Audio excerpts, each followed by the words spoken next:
So test, gotta see how loud I have to talk. Hi, hello, welcome. Smile like that. It's a regular smile. It's crystal clear, we've been on a year, just one stray along the way, but having you by my side makes everything okay. We're watching video clips of all types of laughing out loud, we really hate this crowd, and we don't know where to go, hopefully take it slow. Lots of hustler minds will reject the decline, our approach to life and that, well that's just fine. We wanna let others live because it's none of our biz until you press your chest upon our mess. There's so many minds, hey, I'd like to align. See beyond this place, we want a part of this race. We do what we can, you better tap out, man. You're about to pass out or get a pick for the cloud. Why is it so hard out here? They made it so weird. Try to stay woke and humble and joke. It's f***ing hard out here. Hey everybody, welcome back to an episode of It's Hard Out Here. I'm Joel Morales. I'm Karen Ayala. And today we have a special guest with us, Ed Chavez. Hi, everybody. Hey Ed, thanks for joining us, man. We really appreciate it. Absolutely. Thank you guys for inviting me. Yeah, absolutely. So we know you from the band Tibetan Sky Burial. Yes. Right. Yeah. So how would you describe that genre of the band or music? So, Tibetan Sky Burial is definitely black end post metal. At least that's what it started with. It's kind of morphed a little bit since I've gotten in there, and there's been a couple lineup changes and everything. I'm sure Rick has told you about it. Yeah. So it's gone more like into a sludgier feel. So Okay. and it's more in like the underground genres of metal itself. Okay, yeah. That's super interesting because, like, there's definitely, I've seen the evolution of it, right? And Yeah. so I've never been able to put just, like, a one title or one label fits all sort of thing, you know? Yeah. Because it's just, like, constantly changing. And there's all sorts of different elements, too, especially when it comes to metal.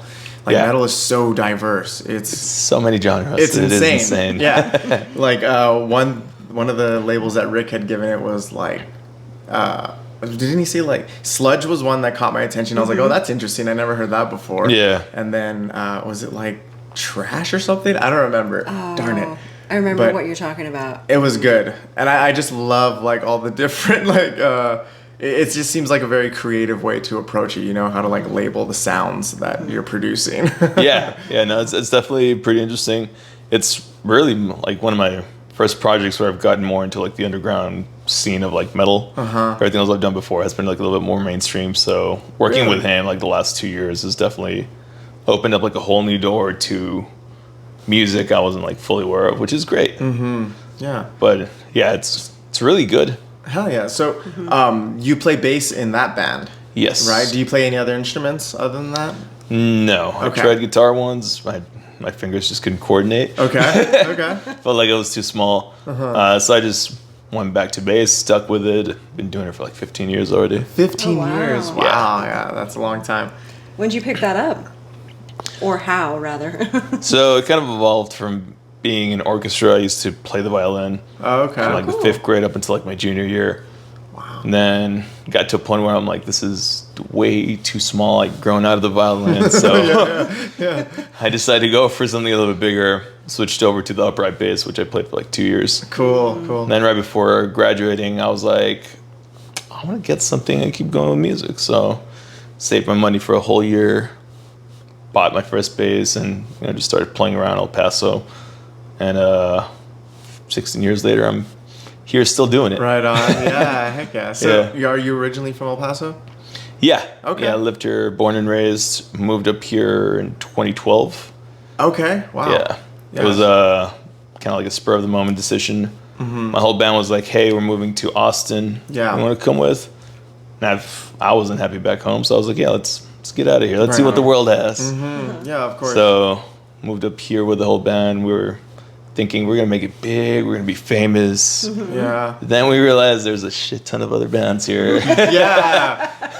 That was I one did thing- the exact same thing. We had friends from like California that moved down here for the same reason, and like from Kansas and all over the place. So Yeah, so I'm wondering maybe you can speak on that a little bit because Austin is like a huge music hub. Yeah. Right? But it's a lot of like lesser known projects, right? And then those groups, artists, they're just performing and playing like every night, Yeah. right? Yeah, that's Oh, great. yeah. So can you speak on that a little bit? Like, Yeah, yeah. I mean, from the last 12 years I've been here, and like the people I've lived with and interacted with, we had our friends from, I forgot the name of the band originally, but it was like a group of kids that moved down from Denver. Okay. We met them downtown. They were doing 3-hour shows, playing What? blues. 3-hour down on shows? 6th Street. Yeah, I mean, a lot of those bands on 6th Street will do like extended sets for like the whole night. Or doing, Really? like, 3 hours worth of covers. I didn't even know that. Okay. Yeah, Okay. yeah, it's insane. Okay. So like we met them, we started talking to them and everything. Eventually that band just kind of like dissolved, but one of their artists, the bass player Amanda, she's still here. She kept just treading through water. She kept going and going and going. Now she's got a pretty good solo project and everything now. Very nice. But like just seeing her grow from like being a cover band Yeah. to what she has now and releasing actual music for herself and everything, you kind of get to see how much work it takes. Right. Yeah. Because a lot of people come and they're like, oh, we're just going to play our music and make it big. But it's a Yeah. lot more than that. Once you start getting deep into what else it takes other than just playing music. Right. Yeah. Because you kind of have to be like the whole entire. I don't know. Okay, project doesn't really cover it, but I mean, Yeah. you're doing like the bookings. You're networking, You have to promote right? for yourself. Yeah, You have and to then- get people at the shows. Yeah. Yeah, Trying you got to to do make recordings. You gotta do all the hats on your own until like Yeah. you can afford somebody to get that later, Yeah. which is expensive. Right. Yeah. I mean, geez, there's so much involved. Yeah. So, I mean, did you know that you wanted to do music when you were little? Like, how did you do Oh, no. violin? That wasn't even like in my radar. I didn't like start listening to music until I was like in my teenage years. Wow. Interesting. Okay. Yeah, like music was never something I grew up with. Then once I got into college, I started hanging out with kids, meeting people that listen to other kinds of musics. So started just digging into different kind of music and started taking the metal route, and that's kind of Yeah. what I stuck to. Yeah. Okay. So the band that moved from El Paso to Austin was also metal? Yeah, that one was more of a progressive metal band. Maybe one or two people might know Archetyped. Who knows? I Archetyped. doubt it. No. Let us know. Yeah. Long story short, after we moved up here, we realized how hard it was, and tension started getting tighter between everybody, and it just kind of dissolved after a year. Man. Everybody split and went their own way. Yeah. I stayed here. So Oh, okay. What was the living situation like back then? Were you all living together in a house or something like that? Because that seems like a common occurrence. yeah, no. What we had decided when we first moved up here was to split the band up between all of I-35, which we thought was a great idea. So we had two members down in San Antonio. Oh wow. So they were the ones that would scout out bars down there to book. Yeah. Then me and the guitarist were in San Marcos, and then we had our drummer up here because he had just started school at the university. All right. So we'd all just meet up at least once a week in San Marcos and just Oh, wow. practice for like 2-3 hours in a row, Yeah. and then just do shows. I mean, that's a lot of back and forth too. Yeah. Though. I mean, Yeah. it's not like I know they're close, but they're not close. You know. We thought it was a great idea at the moment, and we realized like, oh, this is a lot of driving. Yeah. Divide and conquer kind of Yeah, thing. yeah. We'll take over all the markets. I mean, you know, yeah, like on paper, it sounds like a great idea because you have two like kind of major cities, right? San Antonio and Austin, and then you have San Marcos in between. Yeah. So yeah, on paper it looks good, but oh man, that's a trek for The sure. traffic back then wasn't as bad as it is now too, Oh, so right, it wasn't right, as yeah. bad. I mean, can you imagine trying that out now? No. Yeah. You would take a whole day just to get to each other. Yeah, absolutely. Yeah. Be like, all right, we got 30 minutes for practice. That's how long setup takes. Just make a whole day out of it from like 9 to 9, pretty much. Yeah, that's wild. I mean, and y'all recently played in San Marcos, right? So Yeah. yeah, that was a great show, and the Yeah. turnout. I was Yeah. pleasantly surprised by the turnout, and like people were like diehards there, man, and people were getting into it. It was awesome. Yeah, we had a really good turnout. That was our first show playing in San Marcos. We have another one coming up in October for Frights and Sounds. So Is that also in San Marcos? yeah. Okay.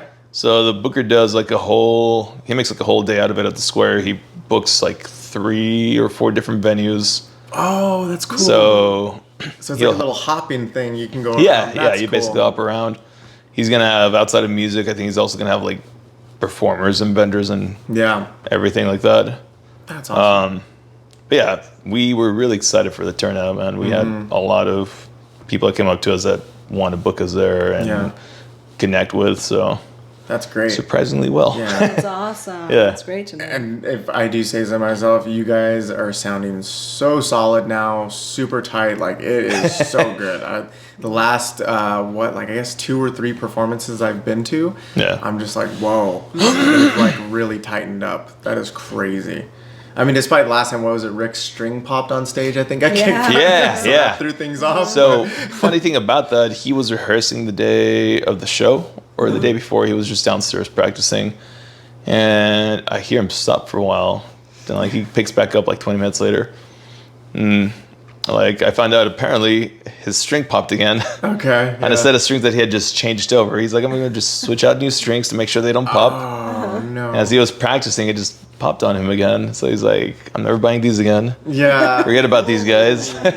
Oh, not a good look. Yeah. That's too bad. He just went back to his old ones that he uses. Maybe he's just playing too rough. I don't know. Is there something to that? No. Could be, yeah. I think he finally figured it out. I think he might have like tied it up too much and like it just unstrung from the bottom. Yeah. So it seems to be something that has happened with that specific brand. Yeah. So he's like, I'm not going to risk it anymore. I'm just going to stick to what I used to have. Yeah. So as far as like the techie side of having a band goes, like, did you learn most of that being in the band and like just trying to figure it out, or did you like do some supplemental studying, I guess, on the side beforehand or anything like that, or is it just kind of taking it as it comes? So for the techie part, like just gear wise, I definitely have learned a lot with Tip and Sky Burial just because Rick is very about textures. Okay. Like he likes different textures for the guitars and bass and everything depending on what's playing. Right, okay. So it's very dynamic, which I never really had before. It's more like just plug and play 100% Yeah. all the way through the music. So with him, I did start looking more into like different kinds of distortions and fuzzes and Okay. other different tube amplifiers, and he helped me. He opened up a whole new world that I wasn't aware of. Yeah. Okay. Which led to a lot of investing and buying Sure. equipment, which Yeah. I'm not mad about it. It's great. I'm loving the whole road. Yeah. That's interesting. I always assumed like all bands were kind of like that, but I guess, or like musicians too, because Rick is like super, I don't know, I'm gonna go ahead and say anal about it, you know? Yeah. But yeah, because even like just watching him do all these things, I'm like, wow, you have to consider like the types of materials even that are going into like the structure of the string, you know what I'm trying to say? Yeah. Like, you know, things like that. I'm like, dude, you are crazy. Yeah. Like, There's so very- much going on. Yeah. He's very specific about the picks, the strings. There's Ziggy, yeah, she's got to make her appearance every Like, time. hello. Let's She's say just we making. gotta let it pass. Gotta let it pass. That's adorable. Yeah, She's funny. she's done now. There we go. I think. It's over. Say hi. I'm sorry about that. Okay. You so yeah, also we're do an talking- interview with her next. I know. I've tried Have her talking to sit her. down, yeah. She She's, only says hello. right. She's actually antisocial, but then she wants so much attention, but then she Yeah. doesn't. You know, cats. Right? Yeah. See me, but don't touch me. Right. Touch me with your eyes. There you go. Yeah, she's funny. Yeah. But I'm sorry. So yeah, we were talking about like how specific it gets. You know. Yeah. He's definitely very specific when it comes to like getting the proper tones and everything. So that's definitely opened up a whole world for me. Yeah. Outside of that, like technicality speaking, like that's just been me mainly learning bass throughout the last 16 years. I did take classes from a bass player. His name is John Ferrara. Okay. For about 2 years, which helped me out a lot. Yeah.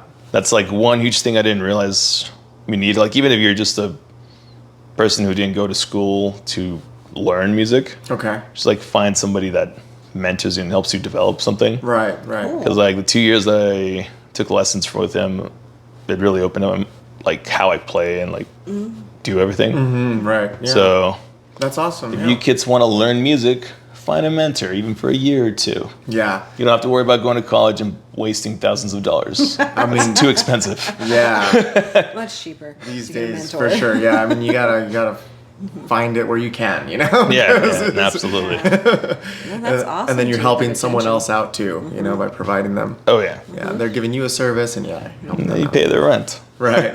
Were you gonna say something? Oh no, it's just like that's great. Yeah. You know, having someone coach you like that, that's really good. It's super vital in like all areas of life. It Yeah. really is, you know. 'Cause, I mean, we started taking martial arts classes, you know, about 2 years ago now or something like that, and just noticing the subtle differences, you know, in like even confidence and going into a situation like that. It's Yeah. just like mind blowing, you know, and just like all the fine tuning little aspects to it. It's like Yeah. whoa.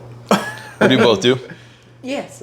What do you both do? What's that? I'm sorry. Oh, we both do jujitsu. Okay. Awesome. Yeah, awesome. yeah. But I like to take the striking classes as well too. Oh, yeah. She's not so much into that. We tried it for a while. I mean, it's fun. I like it, but I just am so not. You don't like getting hit. coordinated. Yeah. Yeah. I feel you. Definitely Yeah. don't wanna get hit Yeah. A in the lot of face. like, oh no. I close my eyes a lot. You're not supposed to do that. Yeah. And that is natural. That's normal, Oh, right? she Like, said, yeah. yeah. If you're like tolerant of getting hit, then there's something probably wrong with you. Yeah. Yeah. Oh gosh, so many things. Yeah. No. But so like you said, music was never really on your radar growing up. What kind of things were you into as a kid growing up? As a kid, I was mainly into cartoons, man. Hell Like, that's the one thing I always enjoyed watching. Or like going to my cool. cousin's house because he would have a Cartoon Network. Like I Oh, grew up nice. poor, I didn't have fucking cable, Yeah. so and like I would just sit there and just try to catch up on all the shows that were on cable and everything, you know. That's wild. Yeah. And then like one day, I show up and he's like, "You should check this out." I'm like, "No, I don't want to check anything out. I just want to see cartoons." Like he turns it over to MTV and I'm like, "What is this music stuff?" And then like the one thing that turned me on was Linkin Park's "In the End." Okay. It's like animated, like it's very bright. It was Okay. like super cool back in the day, and you look Yeah. back at it now, you're like, it's kind of cheesy. Absolutely. But the CGI back then was top notch for that point. Yeah. I mean, it was new and exciting. You know? Yeah, And you're just absolutely. like, what? A band did this? They were such an influential band, though. Yeah. Like they were so Yeah. like emotional but hard. So it was like, whoa. Yeah, no, Right. absolutely. And that's kind of like what started catching my eye. I was like, these guys are kind of cool. Let's Yeah. check out what else they have. Yeah. I kind of like spiraled down into like Korn, yeah, Slipknot, Lamb sure. of God. Hell yeah. That's awesome. Yeah, I remember growing up in El Paso coming across music like that because I was in the skateboard community, you know, so it was real big. And like my first ever show was probably when I was like 11 or 12 years old at a public pool. In Oh, one of was my it a friends- local show? Yeah, one of my friends' neighborhood. Yeah, the pool itself wasn't open for swimming, but they like let some bands play there or whatever. And we were just kids like hanging out. It was literally just down the street from his house, you know. What show was it? Do you remember the name of Oh the band? God, no, I have no idea. Like I barely even remember like knowing what was happening there, 'cause I had never experienced anything like that before. Yeah. Because we were just skating, you know, outside his house and stuff, and then we heard like music playing. Yeah. And so we would wander around, and it was right there by the mountain too, kind of central, you know, Okay. El Paso, yeah, in like I guess yeah, just central. I don't know how else to really identify it. Right nearby Bassett Center Mall. Okay. In that area, yeah. And so it was just grungy, and it was like a band. If I do recall, I might have this wrong, but you know, memory tells me that it was a very Korn-like sounding band, you know. And I was just like, oh, this is interesting. Like that's crazy, you know. And we were already like listening to like Slipknot at the time. I think that was like the only band I listened to like at all, you know. Period. So El Paso had like a very metal presence, you know. Lots absolutely. of metal bands, alternative metal, progressive, things like that, you know. Yeah, So- I was pretty active back in the day with like the scene because Yeah. we started playing shows or we started just booking our own stuff, and like that's also part of like what influenced me to play music. Yeah. Because I didn't start going to local shows until like I was maybe around 15 or 16. Yeah. I'd go to bars and like check out all the live music, and like I started realizing like, oh, people here do music too, and like Right. I mean, this is something that we can do here. Like it's Yeah. not just like rock stars from like California and stuff. Yeah. So I was like, I can do it. Yeah. let's do it. I Like want to y'all start can learning actually more get music. together and Yeah. create something. Yeah. Yeah. Did y'all do a pool show too? No. We didn't do it, but we did have one of the bands that I would always follow around. Did do that up in Veterans Park, like Northeast, because that's where I used to live. Okay, Northeast side. Yeah. So yeah, just out of nowhere, they're like, "Hey, we're doing a pool show at the Veterans Pool." I'm like, "Yeah, all right, let's go check That's it out." awesome. Yeah. That'd be so wild. I think It's the same one. a lot of the music what back then especially was happening like central, northeast, and like west side, right? Maybe Yeah. not so much west side, but like Mesa, you know. Up Yeah. there. Yeah, because that's where they had some of the bars and stuff like that. Or Yeah, I venues. think originally Club 101 was on Mesa. Yeah, They started like just hopping around all over the place. Right. Yeah. I think it's finally back on Mesa. I'm not sure. I'm not too sure. I have no idea. Gosh, I almost forgot about that place. I didn't really go there too often, surprisingly, but I did see Rancid there once. So Oh, wow. yeah, Nice. That was interesting. I was like, that's crazy. They're just playing at this local venue. Yeah.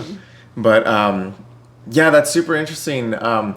So then you gained this huge interest in music. You started playing, and then what told you Austin was the place to go to? So the whole band was thinking about moving. We'd been thinking about it for like a year and a half. We decided it's either going to be Austin or California.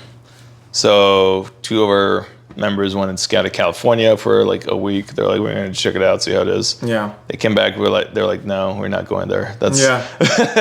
that is a terrible place to go to and live. It's good to visit and stay there for a week, but we cannot make it out there. Oh, that's awesome. Yeah. Real, at least, you know. Yeah. No, they kept it pretty real. They're like, rent is through the roof. We looked up some Yeah. listings. Oh, wow. Like, there's no way we can all even afford a house together, like Yeah. with 5 Wow. incomes. Wow. Yeah. Dang. You gotta beach bum it out there. Yeah. That's Yeah. the ticket. Yeah. So after that, we went and scouted Austin, and they're like, all right, that looks more comprehensive. That looks doable. So the whole band was just like, let's move. Oh yeah. I'm like, Yeah, so let's go. 2012, so that must have been like an affordable time, huh? Yeah. Oh, yeah. Yeah. I miss those dates. I remember we moved into like a little mobile home out in the middle of San Marcos, like on the outskirts. Rent was $430. Oh man. I was like, damn, I don't think I can afford that. Yeah, right. That's so much money. Yeah. Coming from like working at a 7-Eleven to like that. Right. And, like I got here and I'm like, I'm gonna have to look for a job now. I only have like $500 to last me for the whole week.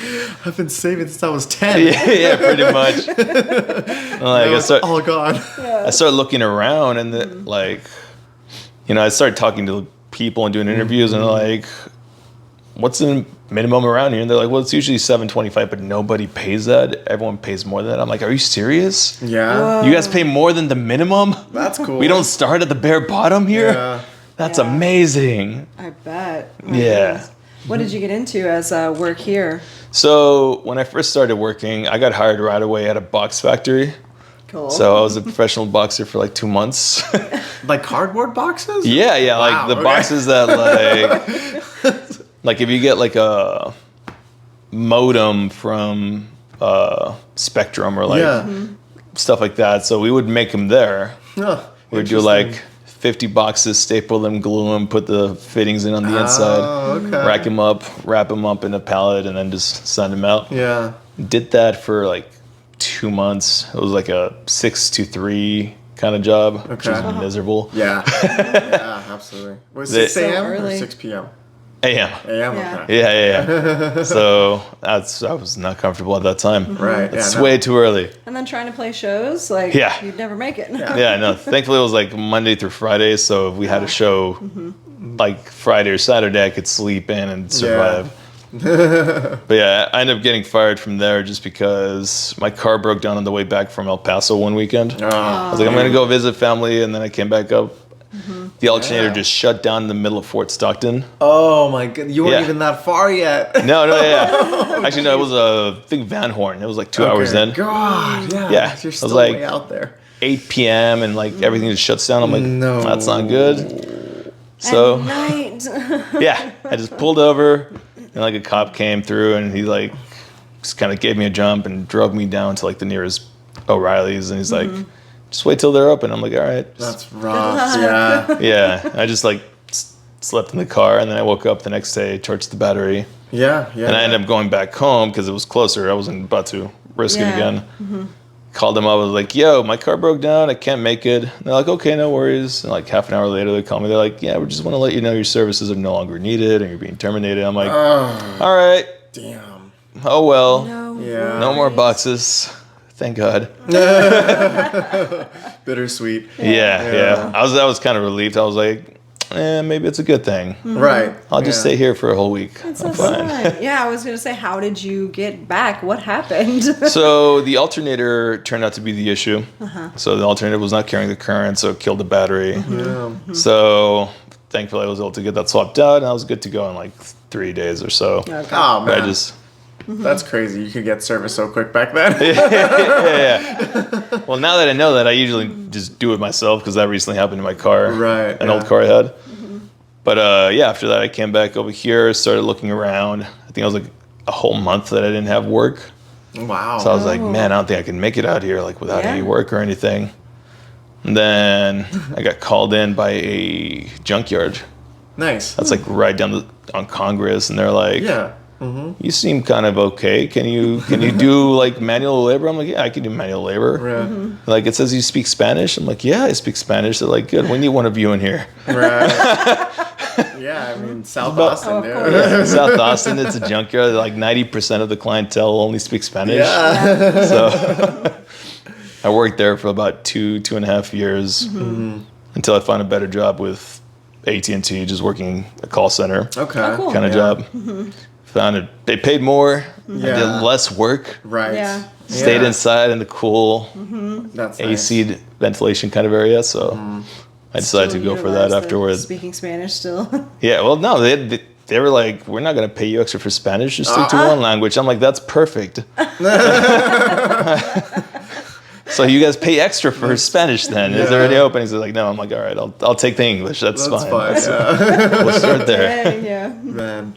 So what gosh, this is gonna be such a like broad, vague question, but I'm really interested. Like, what was Austin like back then? Because I had only been visiting at that point. Yeah. I didn't move out here. Well, I moved to San Marcos first around like 2014, 2015, something like that. And then I came to Austin about a year or two after that. That's pretty much what I did. Yeah. So, I mean, what was the area like in those days? Because when I would visit, I would look around and be like, dude, I think you can live here like super cheap. And like you can just get like a regular ass job somewhere, like, I don't know, coffee shop, let's say, or something. And you'd be able to afford your own apartment. Like, that's wild. So that was like kind of my little kind of sad dream. I was like, I'm gonna go to Austin and like just live out there where it's still affordable, but it's like a cool city.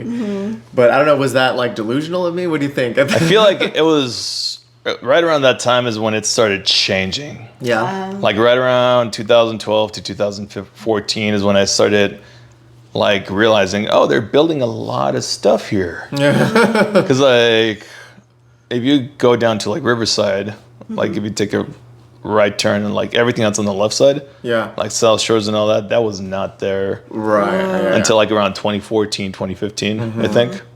So me having the Capoeira studio that was like right behind Emos, I Okay. kind of saw that grow every time because I'd be driving down. I'm like, oh, there's more buildings and it's Yeah. building higher and higher and higher. Yeah. Yeah. So it used to be affordable. Like after living in San Marcos for a year, I moved up here with my friend Atlas, who's the one that made these shoes. Yeah.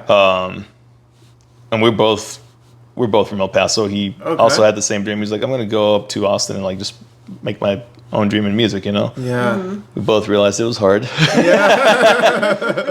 So we moved in together and we had a 2-bedroom apartment for like $800. Yeah. That's Which so we're like, nice. man, I'm not sure if we can afford that. Like, yeah, we can do it. We got this. We just got to cut back on some fancy stuff. Yeah. Which, yeah, I mean, it turned out $800 was nothing. We're like, oh yeah, this is easy. Like we can maintain this. Yeah. So seeing like an $800 apartment going for like $1,600 now, Yeah. Yeah. or like even more than that, actually. I was Probably. like even Yeah. more sometimes. Yeah. They're pushing 2K now. Easy. Like that's starting line now. And that's so wild to me that like even back then, like you had mentioned, like $800, you're like, oh man, can I afford that? I don't know. But I'm gonna try, you know. And then like it seemed like each year the rent kept going up by like $100 or more, you know. Wow, I heard some people that their rent price jumped like $400. So that just like recently happened, I think, from my understanding. Like so many people I heard, like my rent went up $500. Like what the hell's going on? Yeah. Like, Yeah, I feel like right after everything opened up, everyone's like, "Oh, time to crank everything back up so we can catch up on the economy." Yeah. Super wild. Yeah, it's crazy. How big was the 2-bedroom? I think it was like 800 square feet. Oh wow. That is a small 2-bedroom. Yeah. It had like a minimal kitchen. Like you were like butt to butt if you were like cooking and washing dishes and everything kind of deal. Dang. And they had a very small living room as well. Yeah. But the rooms were fairly big. So that's where all the space was? Yeah. They just put all the space in both of the rooms. That counts for something, for sure. Yeah. I mean, dude, it's crazy. So, I mean, you're familiar with the Riverside area, right? Yeah. So those that don't know, like, Riverside has always been kind of like a roughy sort of part of town, right? Would you say? Yeah. From what I've heard from, like, everyone that was here before me. Yeah. They're like, that used to be where you'd get shot and sell drugs and stuff. Yeah, and I think it's getting back to that, or it's just never changed. I don't know. It's like that, yeah. Or it's just becoming Nature's reclaiming its own. Yeah, exactly. Because I mean, you still have like the street workers, you know, and then people like we always kind of talk about it because you know we're in this area and we drive around there a lot, and we see people just like hanging out all day, like every day outside, like by the bus stops, or like particularly the social apartments on, well, I guess it's not Riverside, it's Old Torf and Old Torf, Parker, but you know, it's parallel to Riverside. Yeah, it's in between. It's the Riverside area. Yeah. And we used to live off of Old Torf and Willow Creek. Okay, so right behind that 7-Eleven, I think, or Valero. Okay, yeah, I think that's a little bit further down. Yes, that's a little further east. Yeah. So the social is going west. Okay. Towards 35. Yeah. So now, for whatever reason, I lived at the social right there in one of the apartments that's like right on the edge too. And it was like the nicest studio apartment I've ever had. It was essentially a 1-bedroom because they had like a wall sort of dividing the space. But it was really nice. Like it had like this, the wall had a built-in shelf. You know, nice. like really That's designer cool. looking, you know? Yeah. And the kitchen was super nice and spacey. I had it was 1 bathroom, of course, but like it was new carpet. Everything was done really nice. Like inside was just, and I remember telling myself like, I did it. Like, hell yeah, this is awesome. You know, I made it. I am successful and a grown up. And then the rent shot up 100, and I was just like, okay, gotta go. I can't do this find again. somewhere else. I did it for 1 year because I couldn't make any like last minute moves, you know. So I did it for 1 year, and I gotta find my way out of here next year. And so I did that, and dude, I did it right on time because now that place is like a hub for what I assume to be people that are very down on their luck and potentially. Well, that bus station or that bus stop, it's like there's so many people there. Yeah, that's. You usually have like a whole crowd waiting for that one bus to get them out of there. But I don't even know if they're waiting for the bus. I think they just hang out there. It's like some people are bus, and then some people are like, this is the chill spot. Yeah, and they're like, you know, they're turning tricks, they're selling stuff, or they're just hanging out, you know. Across the street whenever. Yeah. It's wild because the 7-Eleven's right there. Yeah. And it's like the lights just turned, all the cars are moving, and they're just like, whoop. It's their domain, like it's their territory, man. They've claimed it. And like, let's see what happens today. Yeah, and you know there was like, Damn, I made it through. yeah, I wonder that sometimes too. Honestly, I'm just like they don't care, like they just don't care. Well, it could be a payout, probably. Right? That's what I was Yeah, thinking they could about. make a claim and get some cash. Because pedestrians have the right of way no matter what. Right? Yeah. So that's unfortunate. I mean, if it works, it works, but I hope they don't die, because that would not work. That would not work at all. There's zero payout with that. Yeah. Well, you are definitely a better person than I am when it comes to that. No, I'm just kidding. So the band didn't make it. Did you join another band right after that? Like, do you have a series of bands? Yeah. So shortly after that,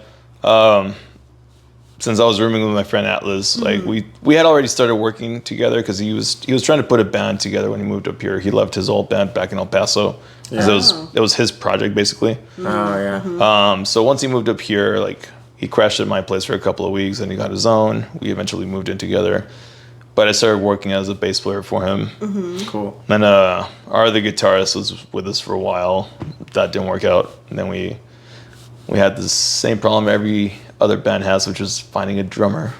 Yeah. Finding a reliable drummer has been the worst thing to happen for everybody. That's so interesting though, because drummers are usually so diverse, right? They'll play anything as long as they're playing. You would think so. Okay. But it's just hard finding one that's not busy with everything. Yeah. That's Okay. I feel like that was the main problem that we had.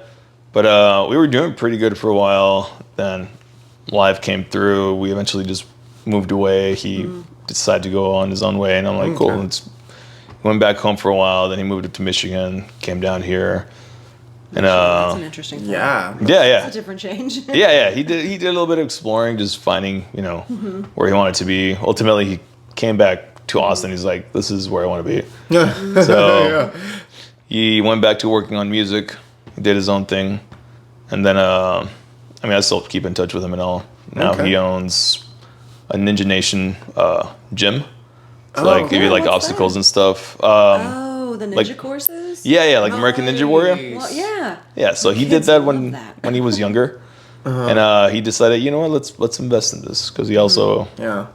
he does everything. He does wrestling. He does that. He does Oh, music. cool. So no way. very interesting fella. Yeah. Cool. But yeah, long story short, he just opened up his Ninja Academy about a year ago. He just celebrated last year. Right. So Nice. that's his main Congratulations. focus now. Yeah. That's huge. If you have kids, or even if you guys want to jump around, check out Ninja Nation in Austin. Yeah, I'm like, I want to check it out for myself. Yeah, my kids love that stuff. We went to this pop-up once at a church. It was so awkward, but Because the of course church. was interesting. Yeah. Churches make it awkward all the time. It's Man. understandable. But they have like cool stuff sometimes. It's just like, of course. I do. Like, I'll say what's up to Jesus for this. Yeah, just gotta Yeah. save face. I'm just like, okay.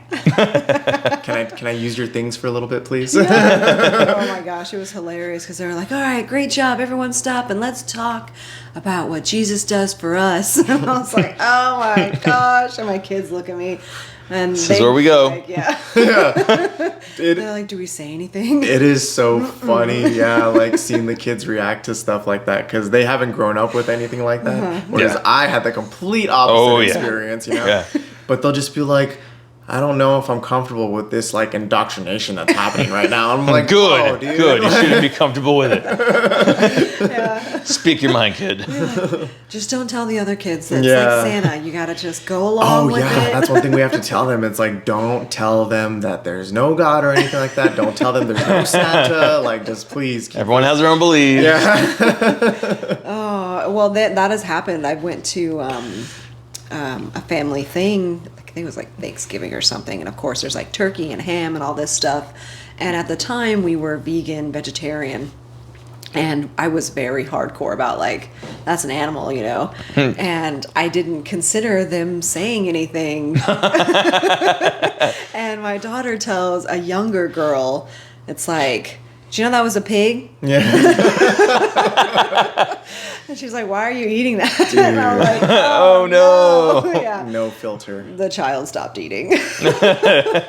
And I was like, "Oh man." So we got to have some chats. Oh yeah. That's how you learn being a parent. You know, you make mistakes. It happens. It's okay. Yeah. Yeah. There was so someone in my family had given us Christmas pajamas last year. Like all of us, myself, her, and the kids. And it's awesome. I love that. She it loves was them, so of course, awesome yeah. because they're matching, and we all Aw. are matching. Yeah. That's so cute. Very dear. Right, Yeah, it's exactly. sweet. But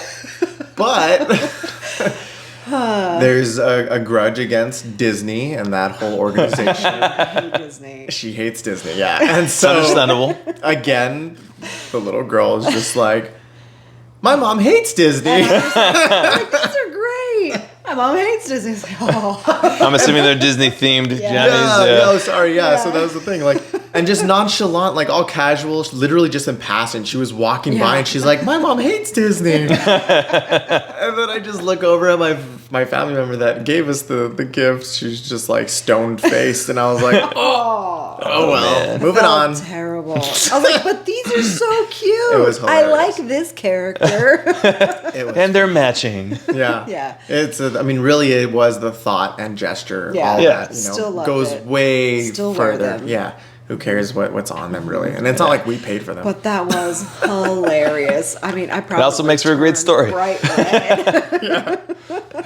Yeah, good stuff. Good Yeah. stuff. There's a vital lesson in there, about for being sure. grateful and things like that, despite what might be presented on the gift that's being given. Yeah, and I think they probably picked up on that too. Yeah. Yeah. And they say things like they don't realize how it comes off. They don't realize that it's rude. They don't realize Yeah. that it's They're just like, we're messed just up. talking. What Yeah. do you mean? They have zero filter. exactly.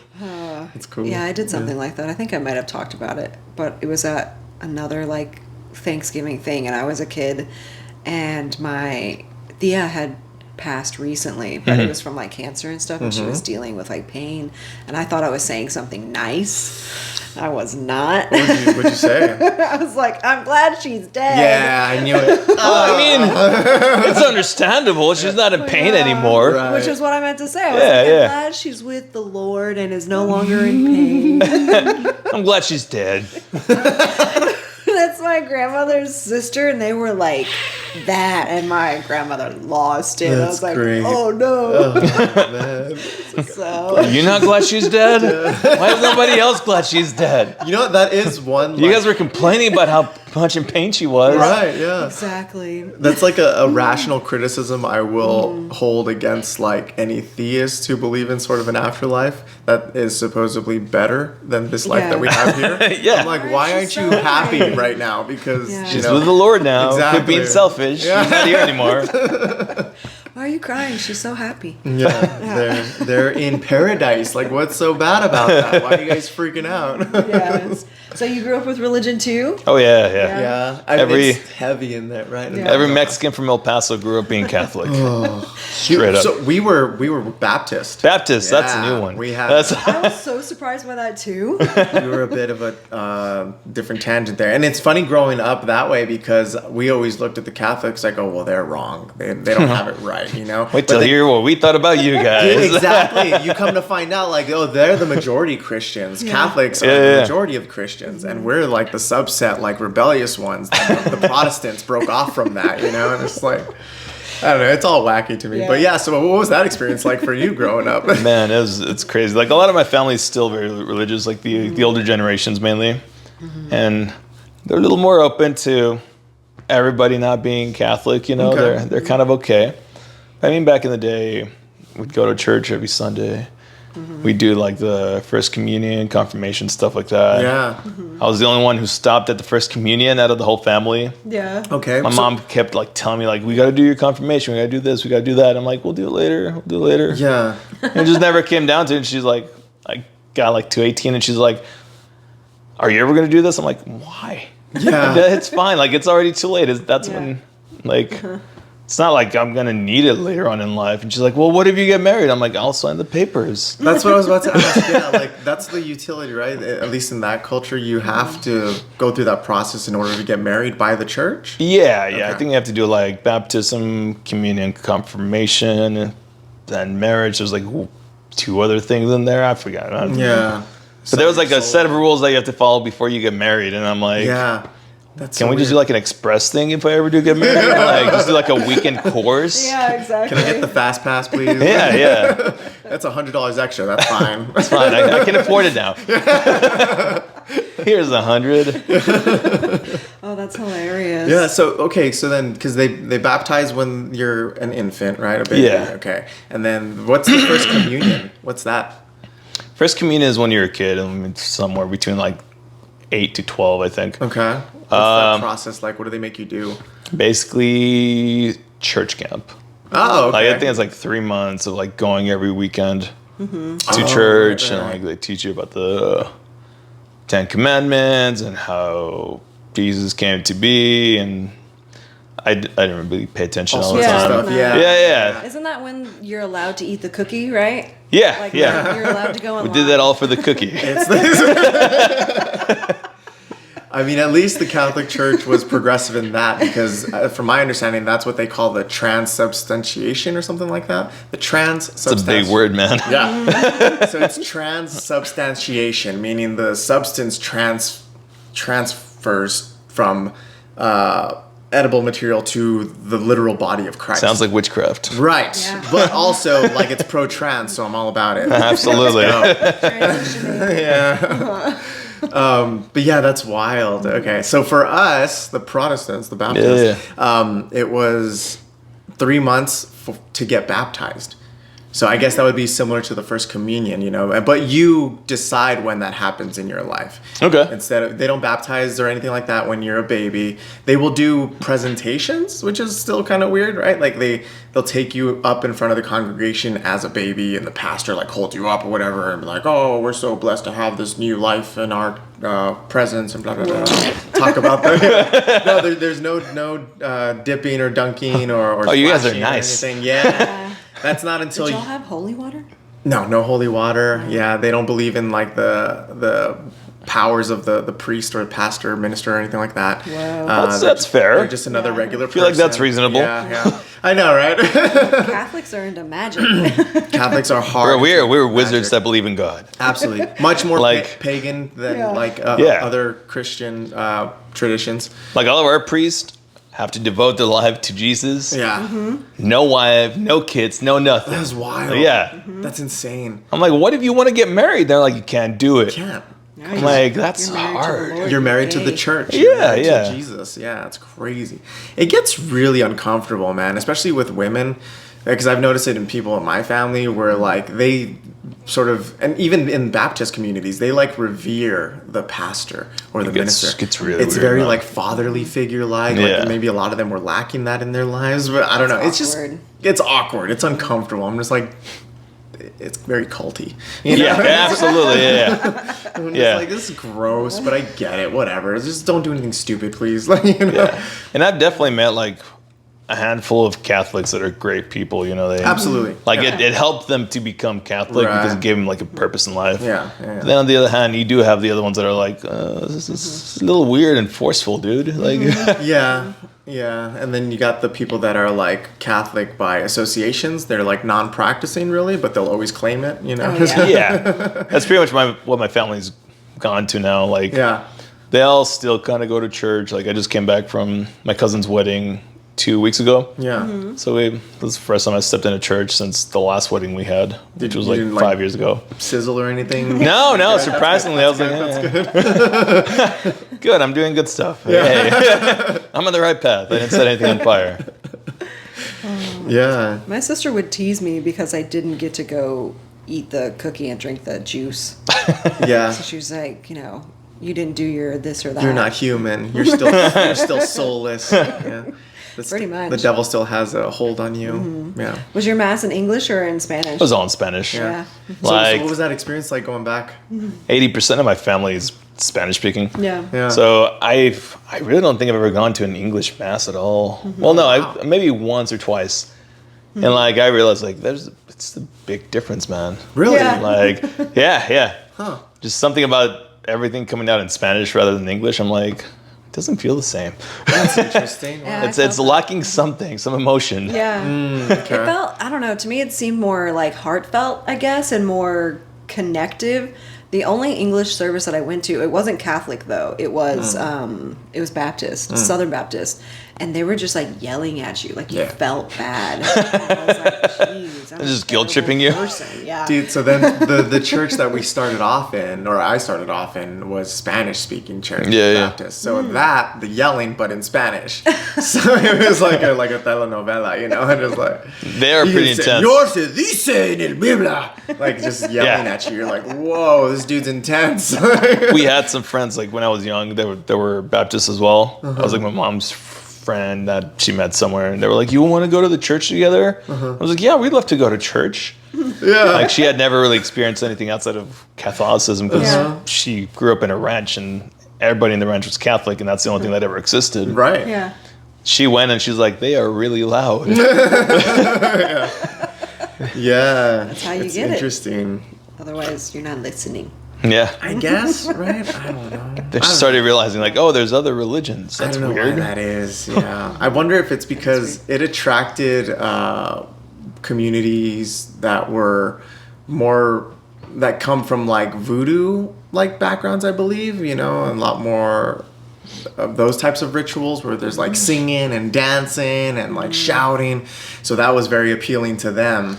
Yeah. For Christianity, you know, to like transition to that faith. We like this from your religion, but we're Yeah. just gonna keep everything else out, and just Right. turn it into our own. Isn't that how it goes though? Yeah, Everyone that yeah. makes a religion, they're like, They're I just- like this part of it. Yeah. If you start looking at like Religion, how yeah. Christianity came Oh, to, or like even just any kind, Any religion. any kind of religion that came here, Yeah. and you start connecting it to like all the slaves that were brought over as well. yeah. You start realizing like, start connecting dots and like Oh yeah, for sure.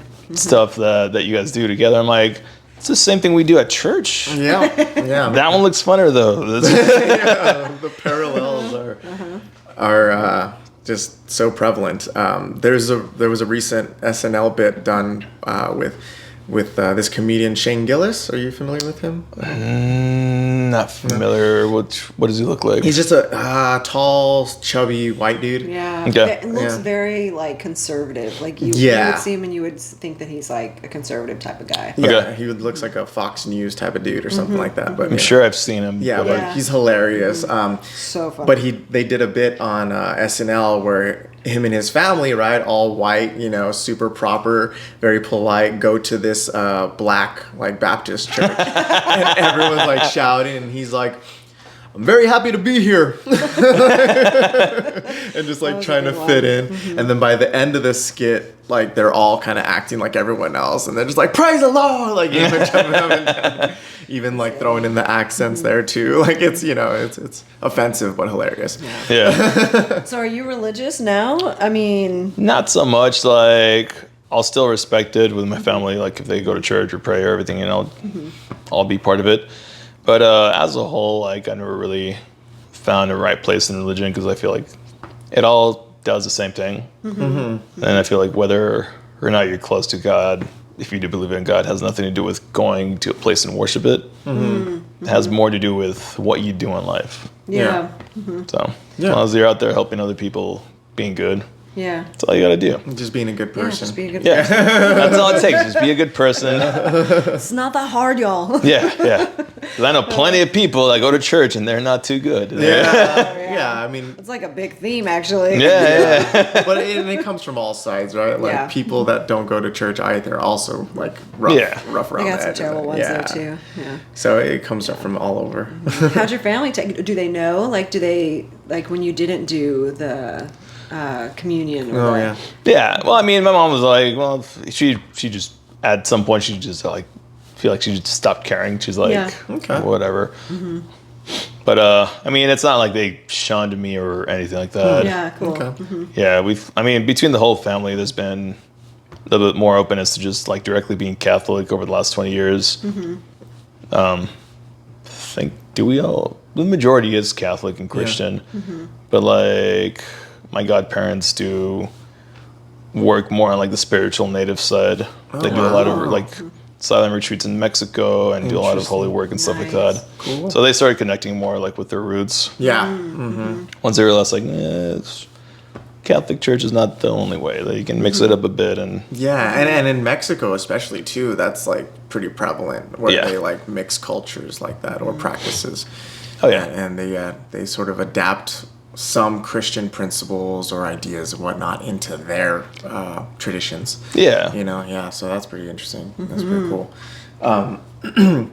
So I'm gonna take a complete different direction now because I want to know. I saw recently on your Instagram Yeah. that you were at a capoeira like event. Yeah, yeah. And so, what's that about? How long have you been doing that? How'd you get into that? What's going on there? So capoeira I've been doing since about 2008. It started like right around when I started wanting to be a musician as well. So like those Okay. have been like prevalent parts of my life for a good chunk of it.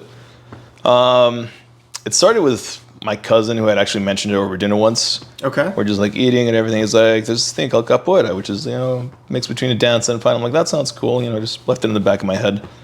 A couple of months later, I was at college and my friend Jaime was like, hey man, I just went to Chalk the Block and I saw this cool group that does capoeira. Nice. Like they were doing a presentation. I'm like, that's the thing my cousin was talking about. Nice. Yeah. I'm gonna go check it out.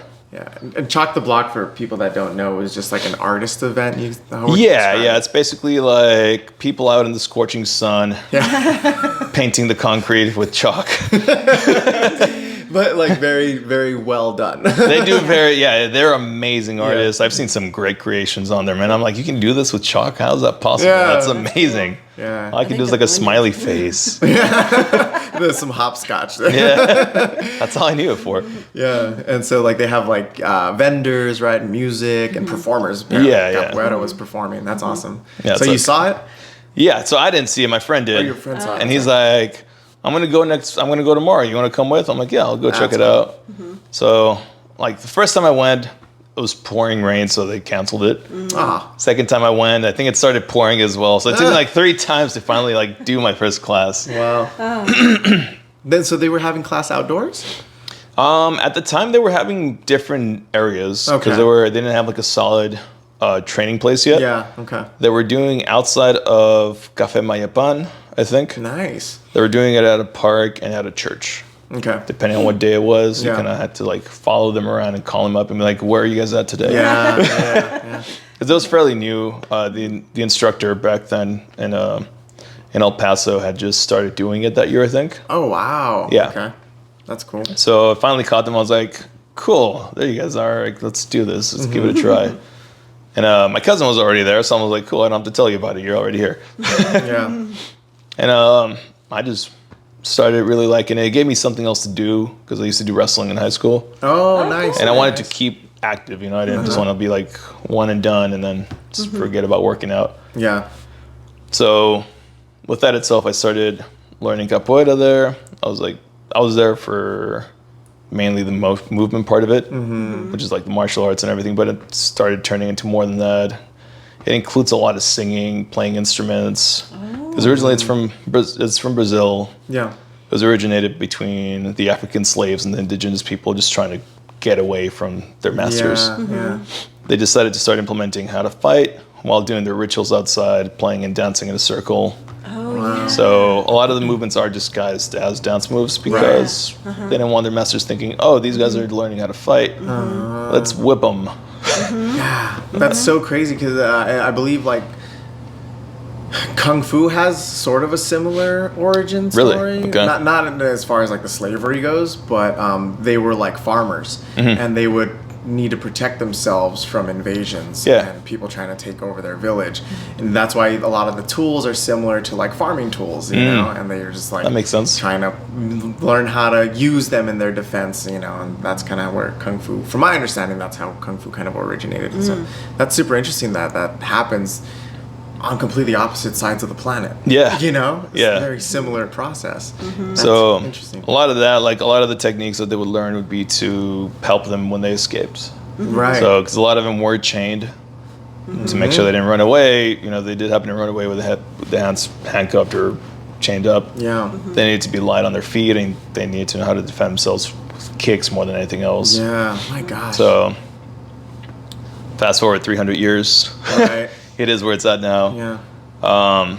For like the longest time in Brazil, they were trying to outlaw it just because they're trying to. Really? Yeah, like in the early 1900s, I believe it was.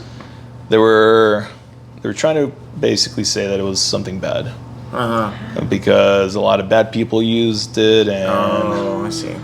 it was more of like an oppression kind of deal. Like Sure. Yeah. Yeah. black people are using it, we don't want them using Yeah. it. There you So even though the slavery wasn't there anymore, there was still some oppression go. happening. Of course. Yeah. Yeah. Yeah. So a lot of times whenever they would be playing capoeira in the streets, they keep an eye out, you know, just make sure no cops are coming. If they do, then Yeah. they would switch out the rhythms and just start dancing Wow. instead of playing Wow. around. So Yeah. So they were still being. So still having to Yeah. yeah, keep it secret. yeah, they still had to like keep it under wraps, and like it wasn't until right around 1950 or so that Mestre Bimba was like one of the main people known to bring it up to the forefront of martial arts. Cool.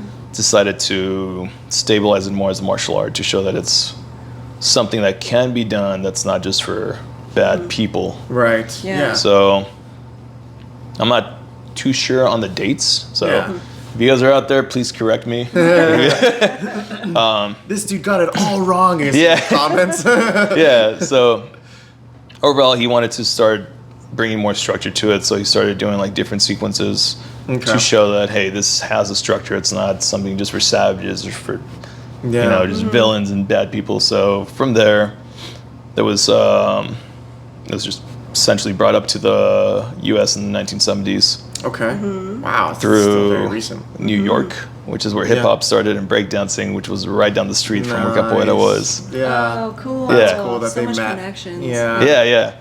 They would always. I've talked to Mr. Jalone, who's the one that brought Capoeira to the U.S. I've had the pleasure of meeting him a couple of Very times. cool. Wow. And he does mention that, you know, breakdancing was right down the street from them, and they would always cross paths and everything. So that's why you might notice some similarities between Yeah. some breakdancing moves and capoeira. That Yeah, makes so They much just sense. learn from each other. Started crossbreeding, I Yeah, guess. yeah. Training. The training, yeah. cross- There you go. There might have been some crossbreeding in the process too. It's just where my mind goes, I guess. Well, that's wild. I mean, even still, when it came here, it still was ridiculed. I mean, Yeah. there's still like some stigma on it now. I know from just like comedy routines and things like that. Oh yeah, absolutely. Bob's Burgers. Yeah. That's the one everybody loves it from. I forgot about that. Yeah. That's a good one, dude. But I've seen like some brutal knockouts from like capoeira style kicks and stuff because they generate like so much force. In fact, I think there was a series on what was it? Science Channel, Science, Discovery, one of something those. like that. Yeah. Where they made comparisons like, okay, who has the strongest punch, who has the strongest kick, and capoeira came out on top for the kick. Yeah. Yeah. Just because they use a lot of momentum for Just moving. swinging it out there. Yeah. Using your energy correctly. Yeah, it's more about, it's not so much about blocking, because a lot of Asian martial arts are based around blocking and then punching back and all. Whereas capoeira is more flow. Yeah. You learn how to move out of the way and turn that movement into energy and then kick back pretty much. Right. Yeah. And But, so dynamic. Like you could be like over here, avoiding an attack, and the next thing you know, they're like behind you, and then Yeah. you get a kick Yeah. to the dome. That's wild. Yeah, because I mean, those are the things that you kind of had to do back in the day. You know, if you're running away from Yeah. your master, you got to be sneaky. You got to learn how to get space instead of Yeah. just trying to Exactly. fight them. But yeah, back to my So yeah. part of it. I started there. I continued doing capoeira in El Paso up until I moved up here. Came up here. I found the group here, which is Capoeira Evolução, and they welcomed me. They were like, "Yeah, you can come train here, even if awesome. you're from a different group. That's not a problem." Cool. That's good. So once they had their first Bachisado, which is like the main event where everybody levels up, Okay. I asked them, I was curious like, about that. yeah, so those usually happen once a year. I asked my mess today, I was like, hey, I'm planning on staying here long term. Can I switch over to your group? He's like, yeah, you're more than welcome to. Nice. So yeah, they were all super nice and everything. I've heard some stories of people being upset about that, Yeah. or like being forced into moving and changing. Right. But I was grateful enough to not. Have to deal with that? Yeah. Yeah. He gave me that option. But anyway, this past weekend it was our first Bachisado outside of Austin, because one of our instructors moved to Kansas a couple of years ago. He's been building up his own school, so he finally had enough students to move them all up.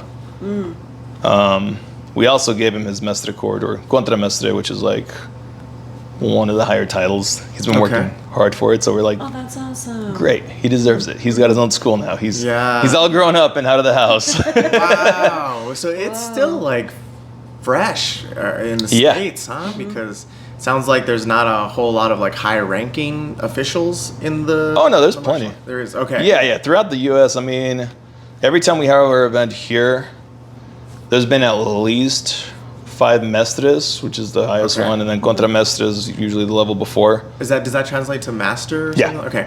Master, and then vice master would be a good way Sure. of saying it. And then we have professors, instructors, and graduates, depending on the chord. Wow. That's cool. Then you have students all the way at the bottom. Yeah. But as you go along, you start building up your experience, start teaching and leading classes, taking more responsibility. It's very community based. Like I Yeah. feel like that's one thing that differentiates it from other martial arts. Yeah. Every time we have an event, whether it's our event or the group in San Antonio or Dallas, we're always traveling as a pack and just to go support them. Cool. Wow. We have like 2-3 days of workshops from masters from all over the place that they bring. We brought people from Canada, Brazil,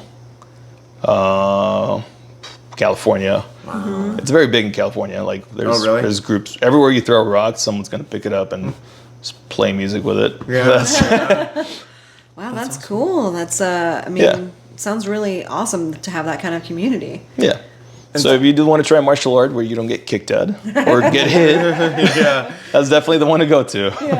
And how is it for like mobility, because it involves a lot of movement, right? And like Yeah. swinging limbs around like all crazy. It really helps out with the mobility. I feel like that's one thing a lot of people have noticed. They're like, my back doesn't hurt as much anymore. Yeah. Or that's like, my upper back pain is not there, or I'm sitting up a lot straighter now. Yeah. Because- And then so there's also learning how to play instruments, right? Yeah. To it too. So that's part of like the ranking system, or how does that yeah, work? yeah. So you start off with the bateria, which is the main core, which is 3 berimbau.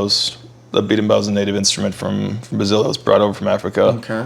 It's basically a giant stick and a string. You Okay. basically bow the stick, and then you add a gourd at the bottom to create the sound. You play with a rock and another smaller stick, just kind of like creating different tones and rhythms. You'll have like a bass, a middle, and a high, basically. And then you have the pandero, which is a tambourine. And then you have a drum on the other side, which is like a conga. Okay. So that builds the base Yeah. of the foundation, and that kind of dictates how to play. Really? So as you get older, like you start listening to the songs and you start hearing the lyrics, you start realizing like, all right, so this is going to be more of a playful game. That's what the song is asking Oh, for. that's so cool. Or if you do want to play something a little bit harder, more martial, then it's, they'll change up the beat, they'll speed it up, and all right, cool, we're gonna do a beat down today. Wow, that's super interesting. Yeah, So that sets the tone is what music is being played. yeah. Wild. And- That is so cool. Do they incorporate any sort of like sparring, or are there competitions or anything like that? Or There are competitions. Here in the U.S., ICAPF is the group that sponsors it. Okay. That kind of puts them together.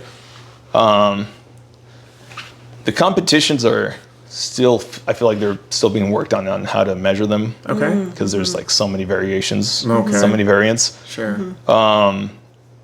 They'll have like competitions for best solo performance or like a group performance as well. Or highest kicks has been another one that's been here. So you'll do a specific kick, and whoever can kick the highest Yeah. gets a gold medal. There's also point-based competitions where like if you tap on the shoulder, do takedowns, or do a fancy kick Yeah. kind of deal, you get certain points. Okay. Yeah. So there's definitely a like tournament style for it. Yeah. I feel like they're still trying to figure it out throughout Sure. Yeah. all of Brazil too. Brazil does have a competition, so if you look up capoeira competitions, you'll see most of them. And Yeah. those are intense. Yeah. The ones out in Brazil.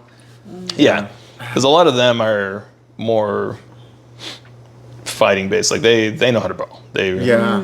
That's That's so just interesting that the intensity yeah. that it is. Wow. So it seems like it has a pretty strong presence, like it's going to be around for a while. And then as far as like, figuring out the competitions and things like that, I think that's still prevalent through all martial arts, really, Yeah. Yeah. It's only like the big name organizations where it's like, okay, they're kind of set in their ways and they're not They've really had it changing for a while. anything. Yeah.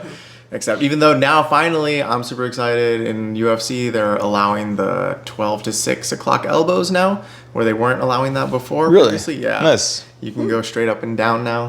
Oh, you don't yeah, have to like yeah. cut an angle or anything. Just The reason for that was the officials thought it was too brutal, because they would see people like break bricks or blocks of ice and stuff with those sort of attacks and whatnot. But there's always been the argument. It's like, you're getting hit no matter what. Like with anything, it doesn't make a difference. It's gonna hurt whether it's a hand, elbow, or foot. Yeah, Yeah, exactly. So they finally, I can imagine what that process is like, trying to get it like official, make it official. Like, must be such a headache. It's all the science behind it and everything. I mean, yeah, who knows what sort of case they have to build, Yeah. Yeah. Even in the place that I work at, it's a laboratory, and just to get any sort of change there is so tedious and annoying, it seems like, and it has to go through all these different ladders, you know? You have to present the change and why it's efficient or why it's costly. Or, Yeah, exactly. And then people have to review it and make sure it seems sound, you Yeah. know? It's like, Is it a good decision? Is it going to make us money? yeah, That's a bigger one, essentially, yeah. right? Like, how much revenue can we generate from this? That's what it always comes down to. So that's awesome, man. So have you done any competing or anything? I've done a couple that have come here to Austin. We've Okay. hosted a couple of competitions. Didn't make it as far. I made it Okay. to right below third place on both of them. So Nice. Cool. yeah. That's not bad. Yeah, Yeah, that's. sure. I mean, I'll take it. Yeah, exactly. Yeah. I mean, But it is competing a good experience to have because it teaches you how to see capoeira a little bit differently. Yeah. Because we have to focus on, all right, I have to strike with, I have to be more precise pretty much instead Right. of just throwing the kick. Right, right. It was definitely a good experience to have under That's awesome. under the belt. Yeah. And what level are you at? And what music or what instruments do you play? So I'm an instructor right now. Cool. Nice. So I do teach 2 days a week, which is usually Tuesday and Thursday at the Awesome. studio down in South Congress. In regards to the instruments, I play all of them. You usually get Nice. pretty proficient with Yeah. them about 5 to 6 years in. Yeah. So that is part of like moving up and learning how to sing and everything else. So Wow. That's amazing. I'm. It also really helps you learn interested in seeing this. What was that? No way. Portuguese? it also so all the songs are yeah. are in Portuguese. So it does provide you with a different cultural background as well. Cool. Yeah. All of the Methodists, most of them speak Portuguese So you get more to than learn anything else. So Portuguese. That's an incredibly difficult Yeah. language. yeah, I mean, I picked it up. It's easier if you know Spanish. Like it makes it cool. more comprehensive. There's some things that sound similar. Yeah. But what really helped me out was just going to the bachisados from other groups and just meeting different Mestras and different people that are here in the U.S. that are from Brazil originally. And you just start talking to them or even just listening to them, converse with each other, and you start picking it up. You're like, oh, I understood what he said. Nice. Oh, I understood what he said. Holy cow. I'm learning Portuguese. Yeah. It just That's really happens. cool. Yeah. So that was like a celebration that you went to recently? Yeah, that was a pretty big celebration that we had. It was a pretty big milestone for the group. The group has Awesome. been here in Austin since 1992. Whoa. Yeah. Okay. That's some So- real time.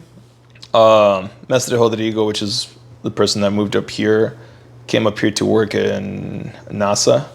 So he was a scientist in NASA, but he Wow. also did capoeira. Okay. He wanted to teach it. He eventually found our two Mestres that are leading our group now as kids. I think they were like 9 and 12 or they were kids, and he's like, you guys Yeah. want to learn capoeira? Right. He was like, yeah, sounds great. And then started doing capoeira. Fast forward 30 years, where we're at now. That's awesome. What does capoeira translate to? Is there a translation for it? No, Okay. not a direct translation. Yeah. You can get into like the deep meaning of capoeira and what it is and everything, but like it's not a direct like word that Okay. means something else. It's just Sure. what it was named whenever Yeah. it was created. Okay. So you teach those classes, and I mean, what else do you do besides music? So outside of music, capoeira is the other half. That capoeira group that I'm part of does have its own CrossFit studio as well. Oh, cool. So we do a lot of cross training between the two of them. Yeah. Our mestre wruns both of them. So he's Very, also fitness oriented. yeah. He took the jump and just decided to start his own business back in 2016. He's like, I quit my day job. I'm just going to focus on this now. So Very nice. we've been That's thankful a enough dream. to have it still running. Like Yeah. the CrossFit group is just blowing up. Yeah. Which is great. People It keeps love that. it keeps lights on both sides. We're like, yeah, keep coming, people. Just Yeah, because then they get to see capoeira too. Right? Yeah. It opens up that And avenue it's for them. what I find crazy is like I've asked them a couple of times, like, do you guys want to try capoeira? They're like, that seems too hard. I'm like, what are you talking about? You just lifted 200 pounds off the ground, man. Come on. And you're like jerking your body like every which way. Like I guess let's take care of that body. coordination, rhythm. Yeah, it definitely Like, I takes don't a think I different could do it. coordination than It might CrossFit. help with your coordination. Yeah, maybe. You know?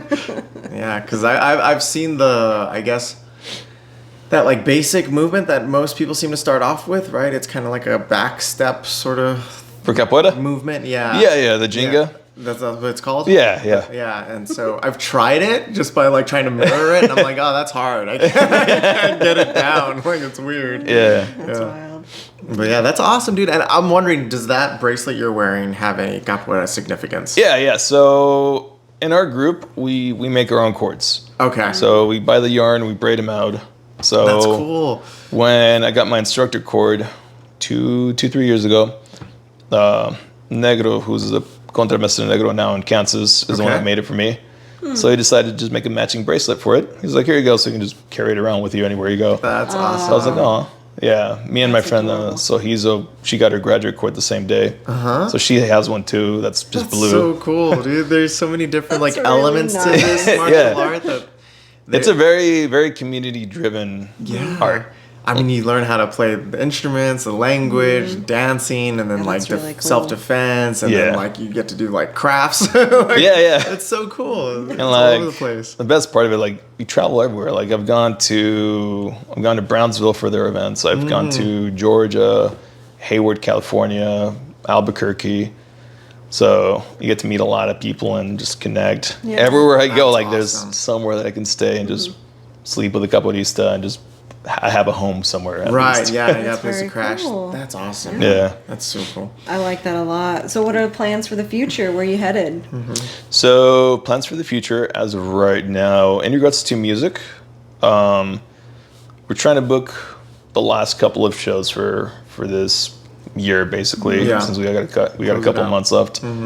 Currently working with my other band, Venustra, Oh, okay. on booking a mini tour down south to like McAllen, Houston, Corpus Christi. Oh, right on. Nice. So we're planning on doing that sometime in November. Okay.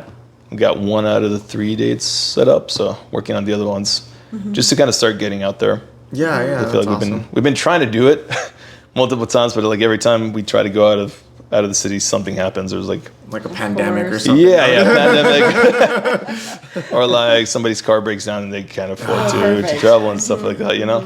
Yeah. So this summer we're like, all right, we got the money set up for like the rental and everything. So That's the, cool. The main band leader, Ronan, he's the one that runs the whole band. Is basically his. He's like, I got this amount of money set up for a 3 to 4 day weekend, you know, just mini tour That's Yeah. awesome. to get out. And on top of that, I mean, I'm looking to book more out of town shows starting next year. Okay. Just trying to make more connections. Yes. Yeah. Start networking. Once I Yeah. get more PTO as well, because I just burned through all of it. Yeah. I gotta say that. Well, it takes a lot of know that. planning, even just for a few days, you Yeah. know. So Yeah, it sure I can does. imagine. Yeah, it's Plus, so crazy. coordinating with other people, it's a lot. Yeah, no, absolutely. Trying to get 5 people to say they have the same day off is so difficult. Isn't that crazy? Like, We've been trying to do like a photo session for Venustra as well since May.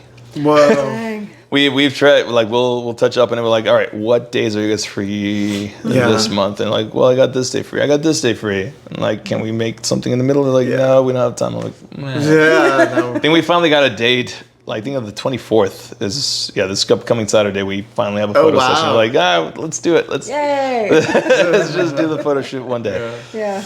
Now what is it? We're in August now, so Yeah. since May. It took us like 3 months to finally get the photo shoot done. I mean, even for us to coordinate this too, Yeah. right? We had Yeah. to push it like several weeks. We're like, oh, I can't do that day. All right, well, I only have these 2 days in the morning while the sun's up. It can't be raining. I can't go outside when it's raining.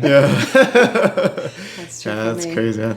Well, I mean, thank you so much for joining us, Ed. Absolutely. We really appreciate it. It was super interesting, man, and we would love to have you back and see where you're at, you know, in your journey with Capoeira, with the bands, projects. for like, you sure. know, I just found out that you have a second project going. I do, yeah. Brand new news to me, man. That's awesome. Yeah. So, I mean, is there anything that you want to plug really quick? You know, tell people about upcoming shows, you know, Instagram handles, anything like that? Or your classes. Absolutely, yes. Or classes, Capoeira classes. Yeah, hell yeah. Quick shout outs to a couple of things. Yeah. If you guys want to try out Capoeira, our group is Capoeira Evolução. We have a studio down south in South Congress, right past St. Elmo's. We do classes from Monday through Thursday at 7:30 and 11 on Saturday. First class is free. let me know if you're interested. We'd love to see everybody there.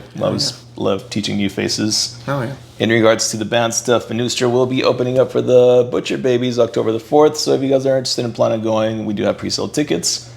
And October the 5th, we'll be in San Marcos for the Frights and Sounds show as well. So we hope to see everybody there. Hell yeah. Yes, and we'll put all that information in the caption for sure. Yeah, we'll put it in the description. Check it out. Hit those links. Check out the Capoeira. Take a free class. You might fall in love. You never know, right? Yeah. I mean, Super shoot. fun. What else are you gonna be doing? Come on. Scrolling. Yeah. Doom scrolling. And then go catch Ed at one of his shows because this dude jams. I do want to say really quick, I love watching you perform, man, because you get into it and your moves are and it makes sense because of the capoeira, like your moves are so good. Yeah. I'm just like, dang, that guy's jamming. Like, you sell it. You sell it really well. Yeah. Thank you. It's a great show. Great show. The capoeira has definitely helped. Yeah. With moving around the stage. Yeah, super entertaining, man. I love it. Cool. Yeah, but yeah, again, thank you so much for joining us. We really appreciate it. Absolutely, yeah. Thank you guys so much for having me. Thank you enough. And yeah, guys, so be sure to check out all that stuff that Ed has going on. We'll put in the descriptions. And then don't forget to like and subscribe, please. We thank you all for the support and the hate. Yeah, leave a comment. Let us know how bad we're doing. It's totally fine. Just interact with it. Do something. Yeah. That really does go a long way. You have no idea. That's where it's all about. The algorithm knows. The algorithm knows. Absolutely. Thank you. Thank you so much. This was a blast. Thank y'all. We'll catch you next time. All right. Thanks, guys. See you later. Bye. Bye.